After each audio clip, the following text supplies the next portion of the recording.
मंत्र है। पुनरुक्ति चित्त का स्वभाव है, रिपीटिशन। इसलिए चित्त के जगत में कभी कोई नई चीज नहीं घटती। चित्त के जगत में कभी भी कोई मौलिक तत्व नहीं घटता। वहां सब बासा और पुराना है, सब उच्छिष्ट। तुम उसी की उगाली करते हो। भैंस को देखा है, उगाली करते, भोजन कर लेती, फिर उसको निकाल के मुंह में उगाली करती रहती। चित्त उगाली कर रहा है। तुम जो भी ले लेते हो भोजन की तरह चित्त में, फिर चित्त उसकी उगाली करता रहता है। पढ़ो एक किताब, फिर चित्त में वो चलने लगेगी। मुझे सुन के जाओगे, फिर 24 घंटे वो चित्त में चलने लगेगा। एक चक्र शुरू हो गया। चित्त फिर उसे चबाएगा, पचाएगा, पुनरुक्त करेगा। लेकिन चित्त में नया कभी नहीं घटता। ओरिजिनल मौलिक चित्त में कभी नहीं घटता। और आत्मा मौलिक तत्व है। परमात्मा परम मौलिकता है, वो नवीनता है। उससे ज्यादा ताजा और कुछ भी नहीं। चित्त से वो उपलब्ध न होगा। चित्त के मंत्र को तोड़ना पड़ेगा। ये सूत्र ठीक से समझना। चित्त ही मंत्र है और प्रयत्न साधक है। दूसरा सूत्र, प्रयत्न का अर्थ है इस चित्त के चक्र के बाहर निकलने की चेष्टा। जो निकल गया वो सिद्ध है, जो निकलने की चेष्टा कर रहा है वो साधक है। और महत प्रयत्न करना होगा तभी तुम निकल पाओगे। उतना ही प्रयत्न करना होगा जितना चित्त को बांधने में तुमने किया है। लेकिन बड़ी कठिनाई यह है कि उसी चित्त से तुम देखते हो। इसलिए तुम जो देखते हो, चित्त उसे अपने ही रंग में रंग देता है। ये बड़ी कठिनाई। मैं तुमसे बोल रहा हूं, तुम सुन रहे हो, लेकिन तुम नहीं सुन रहे। तुम्हारा चित्त बीच में खड़ा है। मैं जो भी कहूंगा, चित्त अपना रंग उस पर फेंकेगा और उसको अपने अनुकूल बदल लेगा। उसका अर्थ बदल जाएगा। मुल्ला नसरुद्दीन शराब पिए एक बस में सवार हुआ। एक बूढ़ी औरत जिसके बाल सब सफेद हो गए, उसे बड़ी दया आई। मुल्ला अभी जवान था, मुंह से शराब की बदबू आ रही। तो उस बूढ़ी औरत ने उससे कहा, बेटे तुम्हें होश है या नहीं? तुम सीधी नरक की यात्रा पे जा रहे हो। मुल्ला उछक के खड़ा हो गया। उसने कहा, रोको भाई, मैं गलत बस में सवार हो गए।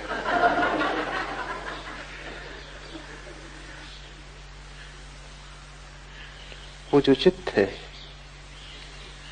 अगर शराब में डूबा है तो वो हर चीज को अपने रंग में रंग लेगा। वो समझे कि ये बस नरक जा रही।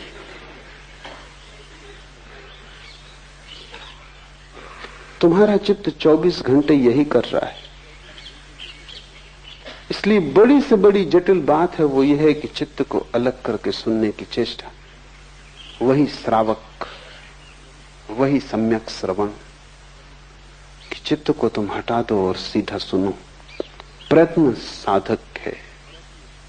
चेष्टा करनी पड़ेगी, महत चेष्टा करनी पड़ेगी। आलस्य में पड़े रहने से तुम बाहर न हो पाओगे इस वर्तुल के। कैसे कोई पड़ा पड़ा वर्तुल के बाहर हो पाएगा? पड़ा पड़ा तो वर्तुल घूमता ही रहेगा, चक्र घूमता ही रहेगा। और डर के कारण कि कहीं तुम गिर न जाओ, तुम उसे जोर से पकड़े रहोगे। अगर तुमने कभी जंगल में बहेलियों को देखा है, तोतों को पकड़ते, तो बहेलिये बड़ी सीधी तरकीब का उपयोग करते। वही तरकीब तुम्हारा चित्त तुम्हारे लिए कर रहा है। वो रस्सी बांध देते, तोते उस पर आके बैठते हैं, वजन के कारण उल्टे होकर लटक जाते। रस्सी पे बैठा नहीं जा सकता है। तोता रस्सी पे आके बैठता है, वजन के कारण उल्टा हो जाता है, उल्टा लटक के घबरा जाता है। घबरा के रस्सी को जोर से पकड़ लेता है कि कहीं गिर ना जाऊं। अब मुश्किल में पड़ा। अगर छोड़े रस्सी को तो डर लगता है कि गिर पड़ूंगा। कुछ पकड़ने की जरूरत नहीं, वो अपने आप पकड़े गए। वो बहेली आके उनको पकड़ के ले जाएगा। ये तोता भूल ही गया कि मेरे पास पंख हैं, गिरने का कोई कारण नहीं, कोई भय नहीं। लेकिन एक दफा रस्सी में उल्टे लटक के तुमको भी यही भय हो जाता है कि चके से अगर उतरे क्या होगा, खो जाएंगे, भटक जाएंगे। हेमिंगवे के एक पात्र ने एक उपन्यास में कहा है कि दुख मुझे स्वीकार है खालीपन की बजाय। I will choose suffering than nothingness। ना कुछ मैं ना चुनूंगा, इससे तो दुख चुन लेना बेहतर है। खाली होना तुम पसंद ना करोगे, नरक भी ठीक है, कम से कम भरे तो हो। वो तोता लटका है, डर रहा है कि कहीं सब न खो जाए। शक उसे भी हो रहा है कि फंस गए, लेकिन फंसा होना ठीक है, कम से कम गिरने से। इस चाक को तुम ही पकड़े हुए हो, चाक तुम्हें नहीं पकड़े हुए, मन तुम्हें नहीं पकड़े हुए। अगर मन तुम्हें पकड़े होता तो फिर बुद्ध और महावीर पैदा नहीं हो सकते, क्योंकि वो उनको भी पकड़े रहता। वो भागते क्या होता, मन उनको पकड़े रहता, मन उनका पीछा करता। नहीं, मन तुम्हें नहीं पकड़े है, मन को डर के कारण तुमने ही पकड़ा हुआ है। तुम इतने जोर से पकड़े हो और फिर भी तुम जाते हो संतों साधुओं के पास पूछने के मन से छुटकारा कैसे हो। मन से छुटकारे के लिए किसी से पूछने की कोई जरूरत नहीं। इतना ही समझ लेना जरूरी है कि तुमने पकड़ा है। तुम्हारे अतिरिक्त तुम्हारे जीवन के लिए और कोई जिम्मेवार नहीं है। पर पकड़ना अब सुविधापूर्ण हो गया है, क्योंकि तुम सदा से पकड़े हो, उसकी आदत हो गई, उसमें कुछ श्रम नहीं लगता। छोड़ने में श्रम लगेगा।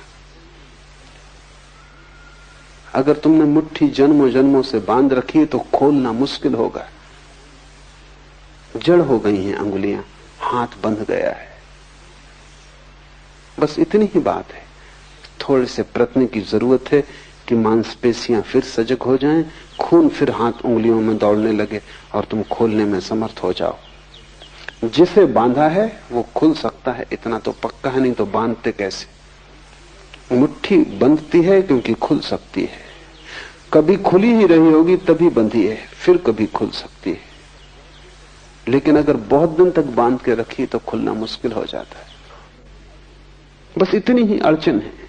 प्रयत्न की इसलिए जरूरत है। प्रयत्न का अर्थ है चित्त को छोड़ने के लिए श्रम करना होगा, और चित्त बार बार तुम्हें समझाएगा कि क्या कर रहे हो, क्या पागलपन कर रहे हो, क्योंकि तुमने छोड़ा कि चित्त मरा। प्रयत्न साधक है। तुम जब तक साधक न होगे तब तक तुम प्रयत्न ना करो। प्रयत्न तुम थोड़ा बहुत करते भी हो, लेकिन वो हमेशा आधा आधा है, और आधे मन से किए गए प्रयत्न का कोई अर्थ नहीं। वो ऐसा है जैसे एक हाथ से चाक को पकड़े हैं और दूसरे से छोड़ा, फिर इससे पकड़ा और दूसरे से छोड़ा, उससे कुछ हल ना होगा।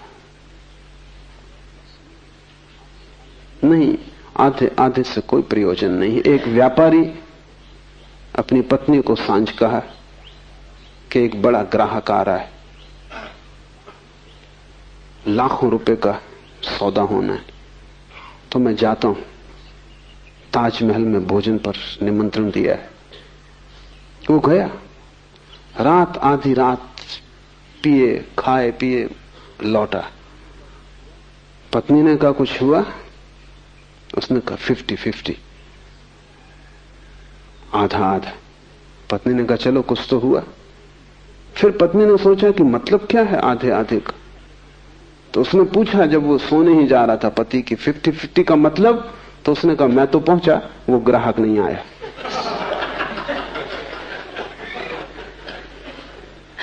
तुम जब भी आधे आधे हो बस ऐसा ही है, कुछ होगा नहीं, वो 50-50 है नहीं। और सब जगह तुम आधे आधे हो, पूरे तुम कहीं भी नहीं हो। जहां तुम पूरे हो जाते हो वहीं जीवन में क्रांति घटनी शुरू हो जाती। तब तुम उबलते हो, तब तुम 100 डिग्री पर वाष्पीभूत होते हो, तब पानी भाप बनता है। तब तुम नीचे की तरफ नहीं बहते जैसा पानी बहता है, तब तुम भाव की तरह ऊपर उठते हो। तब तुम्हारी दिशा अधोगामी नहीं रह जाती, ऊर्ध्वगामी हो जाती। प्रयत्न साधक है, तुम्हें आलस्य छोड़ना पड़े। मेरे पास लोग आते हैं, वो कहते हैं कि सुबह का ध्यान जरा मुश्किल, 6 बजे आने में कठिनाई होती। तुम समझ ही नहीं रहे कि तुम क्या कह रहे हो। अगर तुम्हें 6 बजे उठने में कठिनाई हो रही है तो तुम्हें मन के बाहर जागने में तो भयंकर कष्ट होगा। अगर 6 बजे उठने में तुम्हें इतनी मुश्किल मालूम पड़ रही है तो जीवन के चाक से छलांग तुम कैसे लगाओगे? ये छोटी सी आदत कि तुम 6 बजे नहीं उठते रहे हो, बस 2-4 दिन आलस्य पकड़ेगा, पर आलस्य को तुम जीतने देते हो और आलस्य की कीमत पर ध्यान को खोने को तुम तैयार हो, तो ध्यान का तुम्हारे मन में कोई मूल्य ही नहीं है। अगर मूल्य होता तो ये सवाल तुम उठाते ना। कोई आता है, वो कहता है कि 4 ध्यान में तो थकान हो जाती, अगर 2 छोड़ दें। तुम 4 ही छोड़ सकते हो, क्योंकि 4 में थकान होती, 2 में आधी होगी, लेकिन होगी तो। और मैं जानता हूं कि अगर मैं तुम्हारे मन को सुविधा दूं कि 2 छोड़ दो, कल तुम आओगे कि 1 ही करें, तो क्योंकि वही मन, 2 में भी तुम थकोगे तो ही। अगर तुम उस सूत्र को बांध कर चलते हो तो तुम आज नहीं कल आलस्य में डूबना ही पसंद करोगे, क्योंकि कुछ भी करने में श्रम तो होगा। ध्यान रहे, जीवन श्रम है, मृत्यु विश्राम है। तो अगर मरना हो तब कुछ करने की जरूरत नहीं, अगर जीना हो तो कुछ करना पड़ेगा। और अगर विराट जीना हो तो विराट उद्यम करना होगा। अगर परमात्मा को पाना हो तो ऐसा छोटा छोटा प्रयास काम नहीं करेगा, तुम्हारा पूरा जीवन ही प्रयास बन जाए। तुम रत्ती रत्ती दांव पर लगा दो अपने को, कुछ भी तुमने बचाया तो तुम चूक जाओगे। यहां पूरा ही दांव लगेगा तो ही तुम बच सकते हो। इसलिए थोड़े से लोग उपलब्ध हो पाते हैं, कोई कारण नहीं सिवाय आलस्य के। तुम ध्यान भी करते हो तो तुम ऐसे करते हो कहीं पैर में चोट ना लग जाए, कि कहीं किसी का धक्का ना लग जाए, कि ऐसा करें कि थक भी ना जाएं। तुम कर ही क्यों रहे हो? तुमसे कहा किसने? लेकिन तुम साफ भी नहीं हो, तुम ऐसे धुंधलके में जीते हो जहां सब अंधेरा अंधेरा है। तुम्हें यह भी पक्का नहीं कि तुम यहां आ कैसे गए, कैसे चले आए। तुम, कोई आ रहा था तुम साथ आ गए, कि सोचा चलो देखें, कि चलो देखें दूसरे क्या कर रहे हैं। तुम ऐसे ही धक्के खा रहे हो और ऐसा अनंत जन्मों से चल रहा है, लेकिन धक्कों से कोई मंजिल पे नहीं पहुंचता। मंजिल कोई संयोग नहीं है कि तुम किसी भी भांति पहुंच जाओगे। मंजिल एक गंतव्यपूर्ण यात्रा है। मंजिल एक दिशा की तरफ सारे जीवन की धारा को लेकर चलने का श्रम। मंजिल एक संकल्प है। संकल्प करते ही तुम्हारा मन एक धारा में आ जाता है, शक्ति इकट्ठी हो जाती, तो ऊर्जा तुम में महान है। तुम जितना सोचते हो कि इतनी कम शक्ति है कि इतने जल्दी थक जाओगे, वो तुम गलती में हो। मनुष्य के शरीर में शक्ति के, ऊर्जा के 3 तल हैं। एक तल ऊपर का है जो रोजमर्रा काम के लिए, जैसे तुम जेब खर्च के लिए खीसे में कुछ रुपए डाल रखते हो, वो तुम्हारी पूरी संपदा नहीं। वो जेब खर्च के लिए है कि बाजार गए कुछ सामान वगैरह लाना, कुछ रुपए।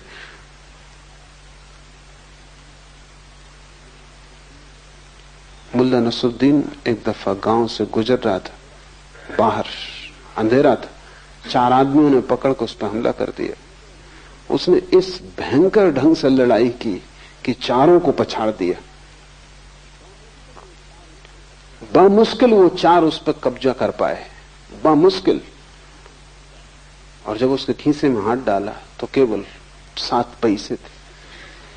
तो उनने कहा हद कर दी नसरुद्दीन, 7 पैसे के लिए? नसरुद्दीन ने कहा कि मैं नहीं समझा कि तुम 7 पैसे के लिए लड़ रहे हो। बाएं पैर के जूते में 500 रुपए छिपा रखे। लेकिन तब उनने भी हिम्मत न की उसका बायां जूता खोलने की, क्योंकि जो 7 पैसे के लिए ऐसा भयंकर श्रम किया, उन्होंने कहा नमस्कार, फिर कभी।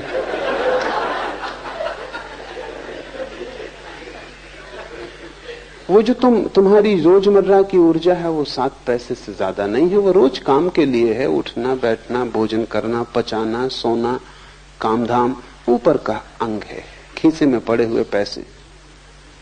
जब तुम ध्यान शुरू करते हो वो चुक जाती, जल्दी चुक जाती, क्योंकि ध्यान उसने कभी किया नहीं, वो एक नया क्रम शुरू हो गया। अगर तुम उसकी ही बात मान के रुक गए तो तुम कभी ध्यान न कर पाओगे, उसकी तुम सुनो मत।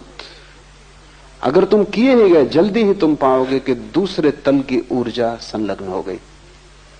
कई दफे तुम्हें अनुभव भी होता है, तुम बैठे हो, रात सोने जा रहे थे, ऐसी नींद आ रही थी कि पलक खुलते नहीं खुलते थे कि तत्क्षण घर में आग लग गई। फिर तुम सो पाते हो, फिर तुम कहते हो मुझे नींद आ रही ना, नींद तिरोहित हो जाती। कहां से ये ऊर्जा आई? अभी तुम झपकी खा रहे थे और तुमसे कोई कहता है गीता पढ़ो, तो तुम कहते हो भाई मुश्किल, लेकिन घर में आग लग गई। गीता छोड़ सकते थे, लेकिन घर में आग लग गई। अब तुम दौड़ रहे हो, भाग रहे हो, बुझा रहे हो, और आग भी बुझ जाएगी तो भी अब इस रात तुम सोने वाले नहीं। अब तुम जागे ही रहोगे, कितनी कोशिश करो सोने की, नींद ना आएगी। क्या हुआ? दूसरा तल जो रोजमर्रा शक्ति का नहीं है, संरक्षित तल टूट गया। उसके टूट जाने के कारण तुम इतनी ऊर्जा से भर गए हो कि सब नींद खो गई। अगर तुमने ध्यान का प्रयोग जारी रखा, तुम थके ना, जल्दी ही दूसरी ऊर्जा उपलब्ध होगी। उसके उपलब्ध होते ही तुम पाओगे कि कितना ही ध्यान करो, थकने वाला नहीं है, कुछ भीतर खर्च होने वाला नहीं। ये भी दूसरा तल है, एक तीसरा तल है। ये दूसरा तुम्हारा खजाना है, ये भी चुक सकता है, इतनी आसानी से नहीं जितनी आसानी से पहला तल चुकता है। ये भी एक दिन चुकेगा। महत उपाय तुम करते रहोगे ध्यान के, तो एक दिन ये भी चुकेगा, और तब तीसरा तल टूटता है। वो तल तुम्हारा नहीं, वो परमात्मा का है, वो कभी भी नहीं चुकता। लेकिन अगर तुमने आलस्य किया तो तुम दूसरे तल पे ही नहीं पहुंचोगे, तीसरे पर पहुंचने का तो कोई सवाल नहीं। परमात्मा परम ऊर्जा है, तुम्हारे भीतर ही छुपा है। पहला तल तुम्हारे मन का, दूसरा तल तुम्हारी आत्मा का, तीसरा तल परमात्मा का। मन को चुकाओ तो आत्मा की ऊर्जा उपलब्ध होगी, आत्मा को भी चुका दो तो परमात्मा की ऊर्जा उपलब्ध होगी, जो शाश्वत, जिसके फिर चुकने का कोई उपाय नहीं। फिर तुम विराट के साथ एक हो गए। इसलिए शिव कहते हैं प्रयत्न साधका। प्रयत्न सतत, गहरा और गहरा प्रयत्न साधक है। उस समय तक प्रयत्न करते जाना है जब तक कि तीसरा तल न टूट जाए, तुम उस परम ऊर्जा को न उपलब्ध हो जाओ। फिर तुम सिद्ध हो, फिर विश्राम किया जा सकता है। उसके पूर्व विश्राम आत्मघात है। तीसरा सूत्र है गुरु उपाय।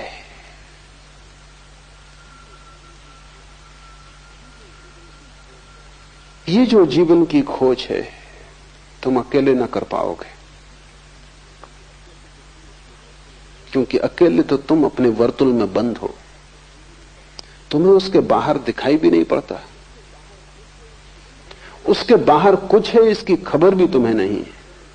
तुम जो हो अपनी खोल में बंद, तुम समझते हो यही जीवन है। यह खबर तुम्हें बाहर से किसी को देनी पड़ेगी जिसने इससे विराट जीवन को जाना हो।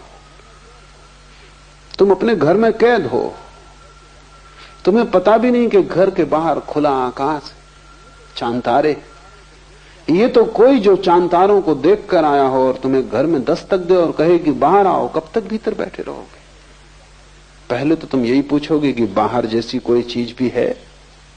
यही तो लोग पूछते हैं कि परमात्मा जैसी कोई चीज है, आत्मा जैसी कोई चीज है। और तुम चाहते हो कि सिद्ध कर दे कोई घर के भीतर बैठे हुए कि आकाश है। कैसे सिद्ध करेगा? घर के भीतर बैठे आकाश है, ये कैसे सिद्ध किया जा सकता? तुम्हें चलना पड़ेगा साथ। वो जो कह रहा है कि आकाश है, उसके पीछे तुम्हें 2-4 कदम उठाने पड़ेंगे, क्योंकि आकाश दिखाया जा सकता है, सिद्ध नहीं किया जा सकता। सिद्ध करने का कोई उपाय नहीं। और अगर कोई आकाश को सिद्ध करना चाहेगा घर के छप्पर के भीतर, तो तुम उसको हरा सकते हो, क्योंकि तुम कहोगे कहां की बातें कर रहे हो, छप्पर है, यहां तो कुछ दिखाई नहीं पड़ता, दीवालें हैं, क्या प्रमाण है कि बाहर कुछ है? तुम थोड़ा सा आकाश भीतर लाके मुझे दिखा दो।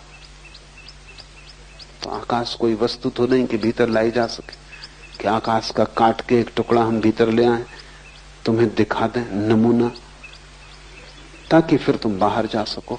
नहीं, परमात्मा का कोई खंड लाके तुम्हें दिखाया नहीं जा सकता, तुम्हें जाना होगा।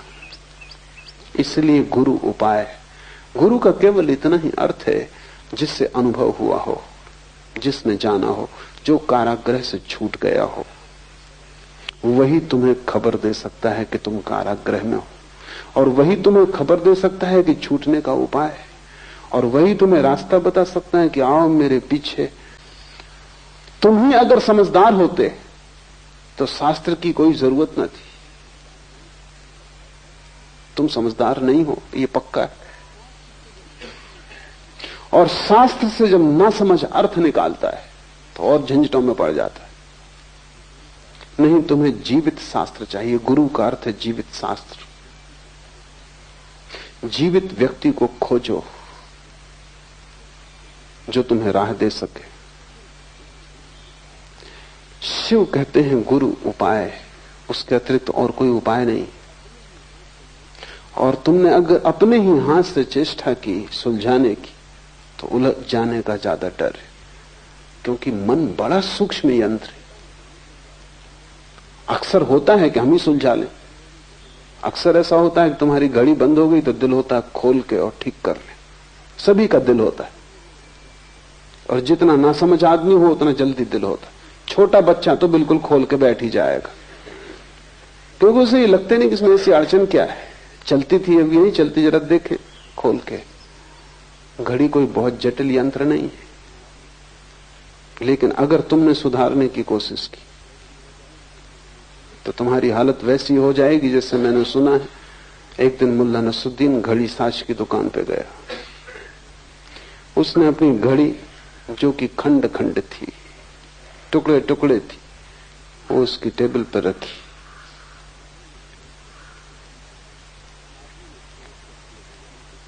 उस आदमी ने चौंक के पहले तो घड़ी को देखा, घड़ी साज ने, फिर नसरुद्दीन को देखा। नसरुद्दीन ने कहा कि मैं बड़ा हैरान हूं कि मेरे हाथ से गिर कैसे गई। उस घड़ी साज ने कहा कि हैरान मैं हूं कि तुमने इसे उठाया क्यों। अब इसमें कुछ किया नहीं जा सकता। और ये गिरने से नहीं बिगड़ी। नसरुद्दीन ने कहा थोड़ी मैंने सुधारने की जरूर कोशिश की। उसने कहा इसे ले जाओ, अब इसे सुधारा नहीं जा सकता। घड़ी बिल्कुल साधारण यंत्र, कोई बहुत जटिल नहीं। मन बहुत जटिल यंत्र है। तुम्हें मन की जटिलता का पता ही नहीं। मन से जटिल इस जगत में कुछ भी नहीं। तुम्हारे मस्तिष्क में कोई 7 करोड़ कोष्ठ, और प्रत्येक कोष्ठ, एक एक कोष्ठ 1 करोड़ सूचनाओं को संग्रहित कर सकता है। मनोवैज्ञानिक कहते हैं कि इस जगत पर जितने पुस्तकालय, एक आदमी के मस्तिष्क में सभी कंठस्थ कराए जा सकते हैं। एक एक सेल 1-1 करोड़ सूचनाओं को संग्रहित कर सकता है। 7 करोड़ सेल है तुम्हारे छोटे से खोपड़ी में। इस पृथ्वी पर जितना ज्ञान है वो सब संग्रहित किया जा सकता है। इतनी छोटी सी खोपड़ी है, मुश्किल से कोई 1.5 किलो वजन है, और 7 करोड़ तंतु हैं जो आंख से नहीं देखे जा सकते। तंतु बहुत बारीक है। इसीलिए मस्तिष्क का ऑपरेशन अभी तक रुका रहा। अब मस्तिष्क का ऑपरेशन शुरू हुआ है, लेकिन तब भी खतरा है, क्योंकि काटने तुम कुछ जाओ 1000 दूसरे तंतु कट जाते, इतने सब सूक्ष्म है। यंत्र तो डालोगे, औजार तो भीतर ले जाओगे, भीतर बाहर ले जाने में ही औजार लाखों तंतु कट जाते। औजार ले जाने की भी जरूरत नहीं, तुम सिर्फ शीर्षासन ही करते रहो आधा घंटा रोज, तुम्हारी खोपड़ी खराब हो जाएगी। तुम शीर्षासन करने वाले लोगों को बहुत बुद्धिमान कभी ना पाओगे, क्योंकि इतना खून का प्रवाह छोटे तंतुओं को तोड़ देता है, जैसे बाढ़ आ जाए। आदमी का मस्तिष्क विकसित इसलिए हुआ कि वो खड़ा हो गया है और सिर की तरफ खून की धारा कम हो गई। जानवरों का मस्तिष्क विकसित नहीं हुआ क्योंकि वो उनका खोपड़ी और उनका शरीर एक ही तल में, तो उनके पास मोटे स्नायु हैं, पतले स्नायु नहीं। आदमी की सारी प्रतिष्ठा और खूबी यह है कि वो खड़ा हो गया। खड़े होने से गुरुत्वाकर्षण की धारा उसके खून को नीचे की तरफ खींचती और फेफड़े को पंप करना पड़ता है, खून तब सिर तक पहुंचता है। बहुत कम खून पहुंच पाता है, इसलिए सूक्ष्म तंतु विकसित हो गए। अगर बाढ़ आए तो बड़े बड़े झाड़ बह जाएंगे, छोटे पौधों का क्या। तो इतने सूक्ष्म तंतु हैं कि खून की जरा सी गति ज्यादा हो जाए तो नष्ट हो जाती।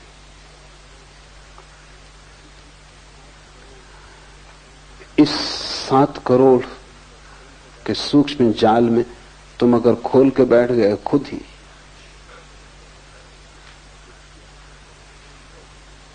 तो इसकी आशा करना असंभव है कि उससे कुछ लाभ होगा। हानि निश्चित है।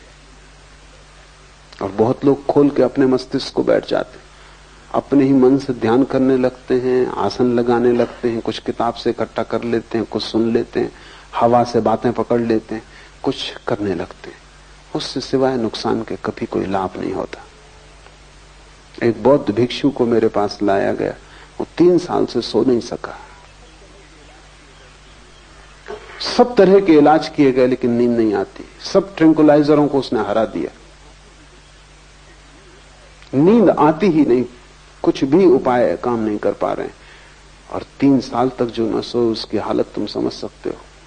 वो बिल्कुल विक्षिप्त अवस्था है। और कुल मैं उससे पूछा कि, क्योंकि वो किसी डॉक्टर ने उससे पूछा ही नहीं, डॉक्टरों ने उसकी चिकित्सा शुरू कर दी, जांच पड़ताल की, शरीर की खून का दबाव, हृदय की स्थिति, सारा सब जांच पड़ताल करके इलाज शुरू किया। वो उसकी बीमारी नहीं। वो सज्जन एक ध्यान कर रहे हैं। वो एक प्राचीन परंपरा है बौद्धों की, विपस्सना। वो विपस्सना ध्यान कर रहे हैं।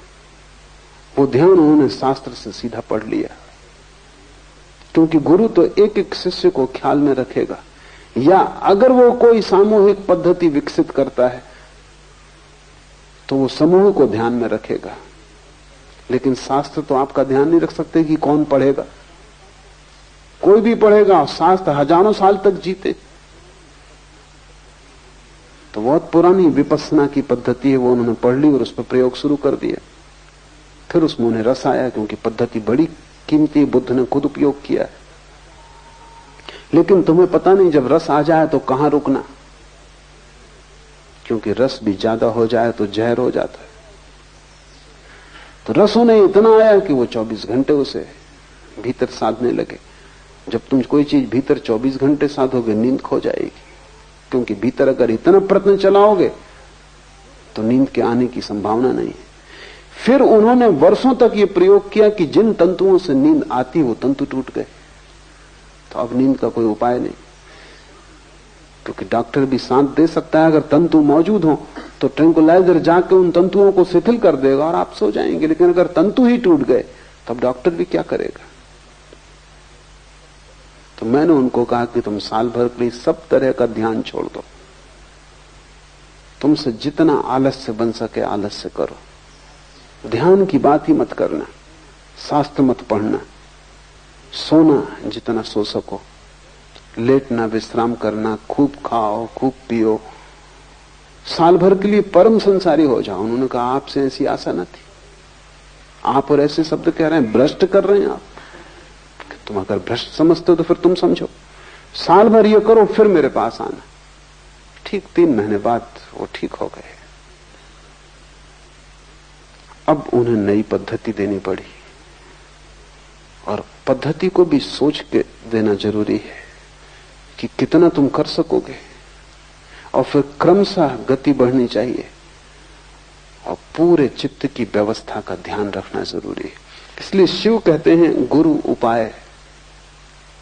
तुम खुद अपने उपाय मत बन जाना, अन्यथा तुम बिगाड़ कर लोगे। पहले जीवित पुरुष को खोजना कठिनाई है, क्योंकि किसी जीवित पुरुष को गुरु मानने में बड़ी बेचैनी, अहंकार को चोट लगती। इसलिए शास्त्रों में लोग ज्यादा रस लेते, क्योंकि शास्त्र से कोई अहंकार को चोट नहीं लगती। शास्त्र को उठा के फेंक दो तो भी शास्त्र कुछ नहीं कर सकता, जहां रखो संभाल के वहां रखा रहता है, कुछ नहीं कर सकता। तुम गुरु के साथ ऐसा व्यवहार नहीं कर सकते, तुम्हारे अहंकार को वहां छूटना पड़ेगा, वहां तुम्हें झुकना पड़ेगा। शास्त्र के सामने भी तुम झुकते हो तो वो तुम्हारी मौज है, मालिक तुम ही रहते हो। जब दिल आए बदल दो, और शास्त्र कह दो चलो हटो, तो शास्त्र कुछ न कर पाएगा, लेकिन गुरु जीवित है, वहां झुकना पड़ेगा। और जीवित व्यक्ति की बड़ी चोट लगती। इसलिए लोग पहले किताब देखते हैं, जब थक जाते हैं किताबों से तब गुरु को खोजते हैं। और अक्सर ऐसा हो जाता है किताबें उन्हें इतना बिगाड़ देती हैं कि उनकी आंखें ऐसी विकृत हो जाती हैं शब्दों से कि फिर वो गुरु को पहचान ही नहीं पाते। तुम अगर गुरु के पास भी जाते हो तो तुम किताब की पहचान लेके जाते हो। तुमने किताब में पढ़ लिया कि गुरु कैसा होना चाहिए। कोई किताब नहीं बता सकती कि गुरु कैसा होना चाहिए। कोई भी किताब किसी गुरु के संबंध में बता सकती है। अगर कबीर के संबंध में किसी ने किताब लिखी तो वो कबीर के संबंध में बताती है कि कबीर ऐसे गुरु थे, दोबारा कबीर थोड़ी होंगे। जो लक्षण है वो कबीर के हैं, गुरु के नहीं। अगर तुम कबीर पंथी हो और कबीर की किताब से भर गए हो तो तुम वो कबीर के गुण किसी गुरु में खोजोगे, वो गुरु तुम्हें अब कभी नहीं मिलने वाला, क्योंकि कबीर दोबारा पैदा नहीं होंगे। दिगंबर जैन है, वो जब तक गुरु न मानेगा किसी को, जब तक वो नग्न न खड़ा हो। वो महावीर की मौज थी कि वो नग्न खड़े हुए, वो मेरी मौज नहीं है। अब वो महावीर को खोज रहा है जो अब नहीं है।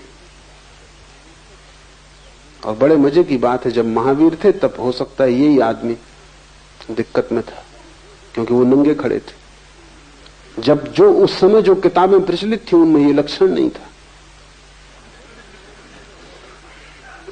खुद महावीर के पहले के जो तीर्थंकर हैं वो भी वस्त्रधारी थे। जैन तीर्थंकर भी वस्त्रधारी थे।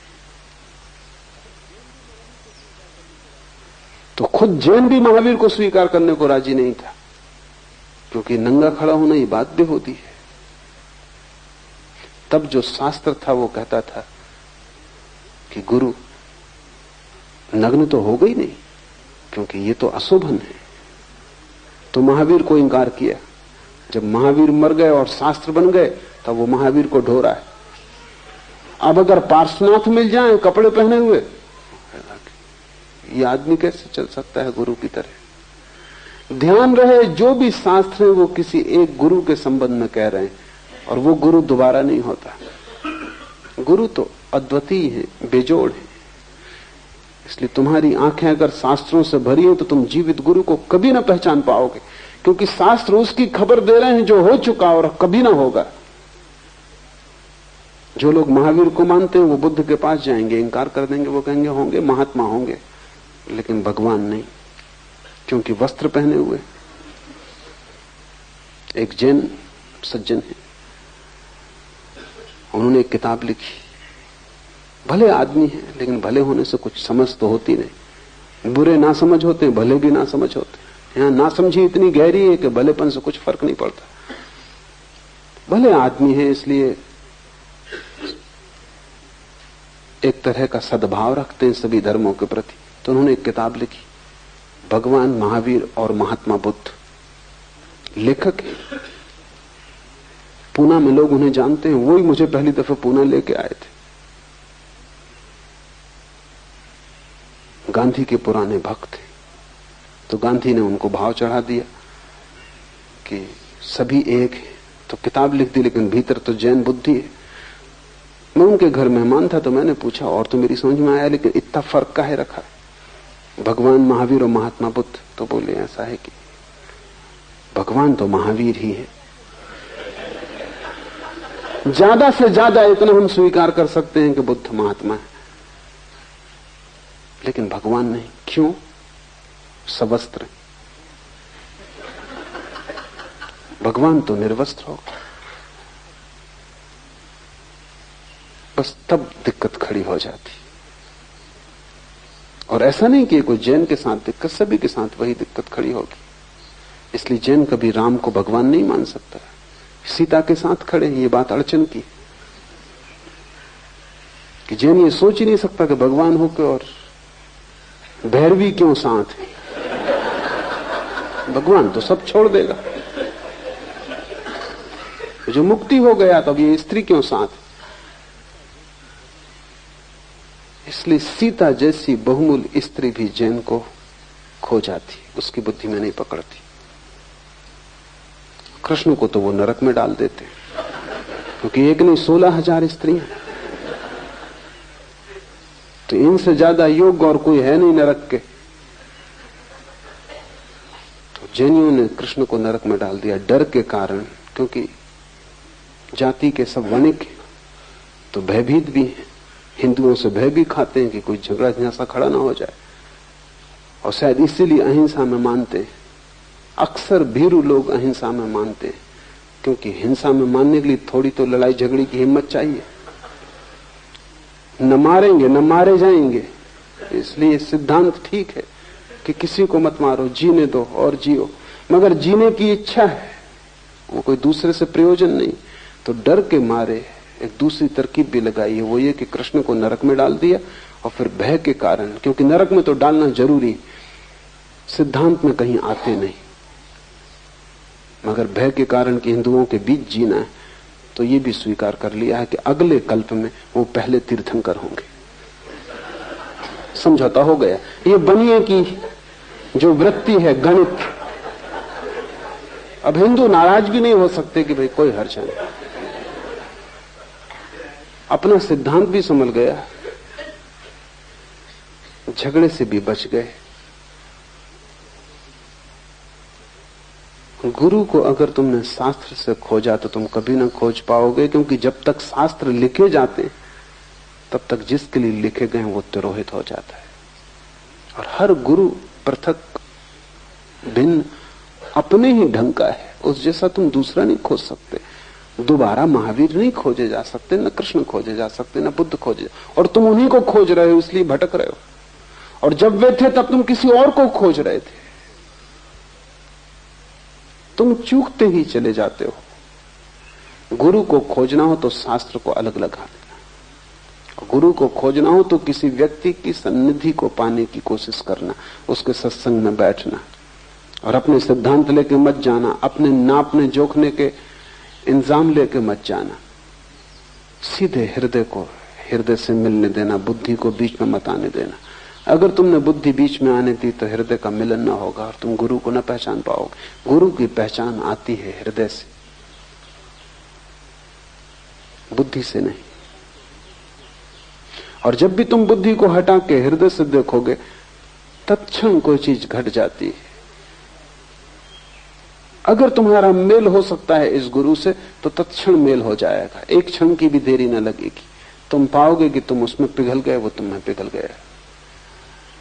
उस दिन से तुम उसके अभिन्न अंग हो गए, उस दिन से तुम उसकी छाया हो गए, उसके पीछे चल सकते हो।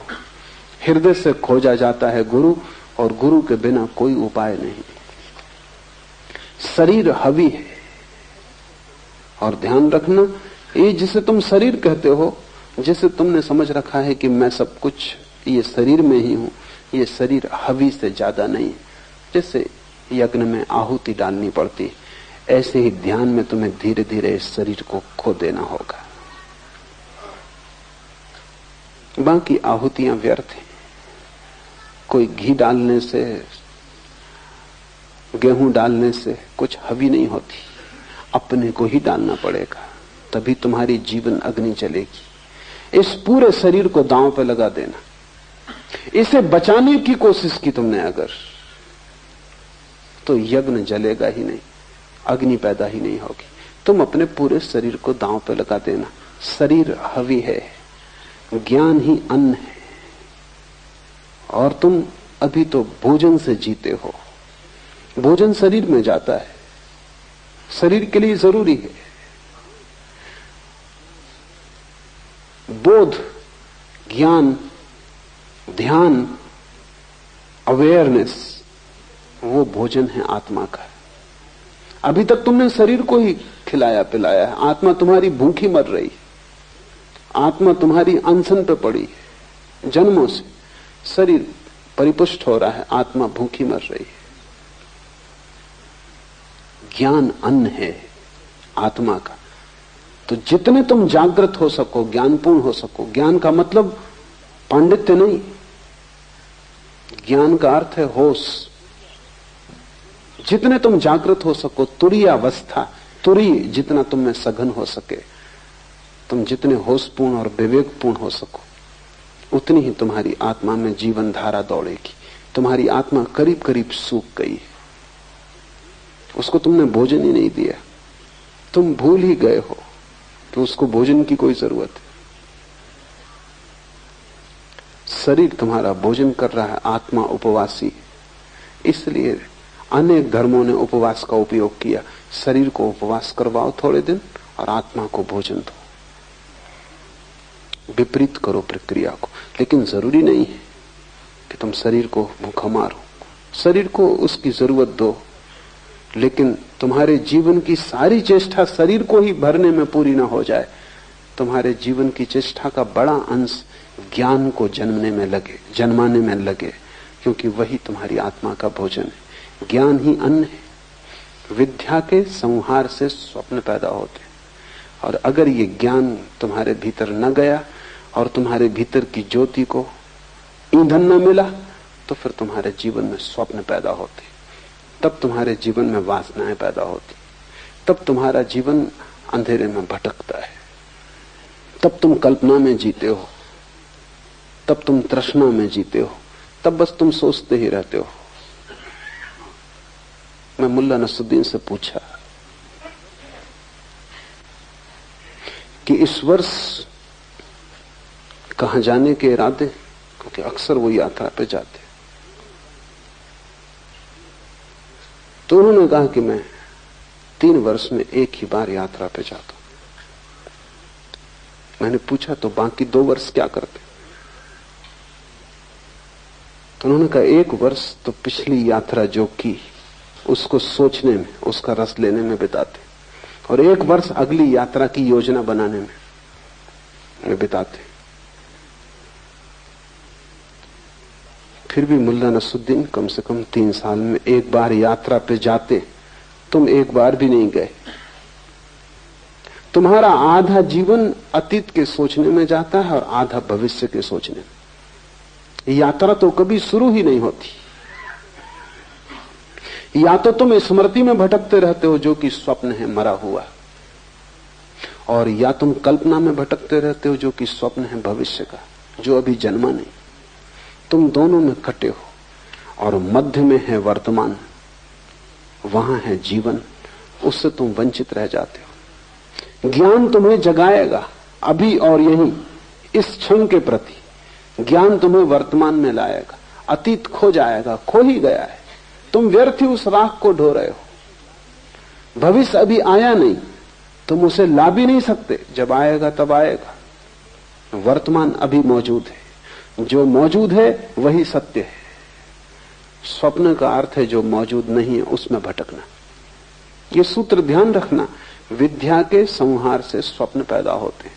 जब तुम्हारे भीतर ज्ञान नहीं होता, आत्मा जागृत नहीं होती, तो तुम सपनों में खोते हो। अतीत भविष्य सब कुछ हो जाते हैं, वर्तमान ना कुछ, और वर्तमान ही सब कुछ है। जैसे जैसे तुम जागोगे वैसे वैसे अतीत कम, भविष्य कम, वर्तमान ज्यादा होगा।